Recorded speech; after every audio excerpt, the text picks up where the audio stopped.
দাবি খুবই আমরা রাজশাহী বিশ্ববিদ্যালয় কুয়েটের সাথে একটা কথা প্রকাশ করে এক দফা দাবি থেকে হচ্ছে কুয়েট নীতি মাসুদের পাওয়া এবং শুধুমাত্র রাজশাহী বিশ্ববিদ্যালয় ঢাকা বিশ্ববিদ্যালয় রাজশাহী বিশ্ববিদ্যালয় জাহাঙ্গীরনগর জগন্নাথ প্রাইভেট বিভিন্ন বিশ্ববিদ্যালয় ঢাকা কলেজ বিডিএম কলেজ সকল শিক্ষা প্রতিষ্ঠান আমরা একযোগে আমরা সকল প্রতিষ্ঠানে অনশনে বসে গিয়েছি। এটার কারণ হচ্ছে শেখ হাসিনার সময় সেই একটা কথা আবার রিপিট হয়ে গিয়েছে। শেখ হাসিনা বলেছিল যে মানে একটা কথার কারণে কিন্তু তার পতন হতে বাধ্য হয়েছিল, যে রাজাকারের বাদশা যেটা বলার কারণে। গতকাল আমরা শুনেছি যে বিজয় মাসুদ একটা কথা বলেছে যে অধিকাংশ শিক্ষার্থী নাকি তার পদত্যাগ চাচ্ছে না।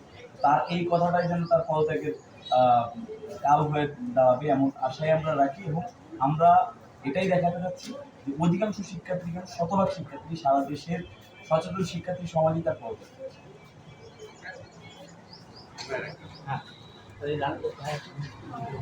এবার চলে আসুন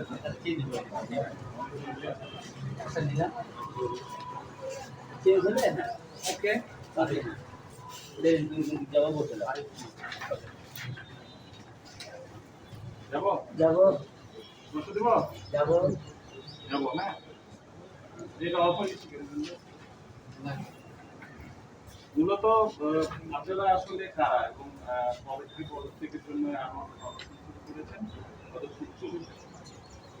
আমরা এখানে যারা আছি সবাই রাজশাহী বিশ্ববিদ্যালয়ের সাধারণ শিক্ষার্থী। আমরা অ্যাডমিনিস্ট্রেশন সমাজকর্মী রাজশাহী বিশ্ববিদ্যালয়। দেখেন, প্রত্যেকটা বিশ্ববিদ্যালয় চলে জনগণ ট্যাক্স, এবং আমার এক স্যার বলছিলেন যে অনেক রিক্সাওয়ালা আছে যারা দুপুরে হচ্ছে একটা বন্ধুটি খেয়েও মানে দিন কাটে। দেখা যাচ্ছে ওই বন্ধুটির দিকে যে আটানা আসে, সে আটানার ট্যাক্সের টাকা কিন্তু আমার বিশ্ববিদ্যালয়ে আসে। আমরা কিন্তু জনগণের ওই ট্যাক্সের টাকাতে পড়াশোনা করছি, এবং ওই ট্যাক্সের টাকাগুলোই কিন্তু যারা ভিসি আছে, ভিসি আছে বা কর্মকর্তা আছে, কর্মচারী আছে, তারাও কিন্তু বেতন পাচ্ছে।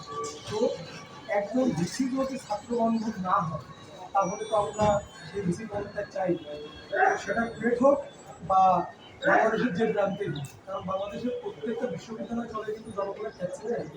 তো কুয়েটের ভিসি যেহেতু ছাত্র বান্ধব না এবং ছাত্রদের প্রতি তার যে উদারতা সেটা কিন্তু তিনি দেখাতে পারেন। সুতরাং আমরা রাজশাহী বিশ্ববিদ্যালয়ের সাধারণ শিক্ষার্থীরা মানে একমত হয়েছি যে আমরা যতক্ষণ না উনি পদত্যাগ করবেন ততক্ষণ সালাউদ্দিন আহমদ ভাই সহ আমরা যারা এখানে বলেছি কেউই উঠব না।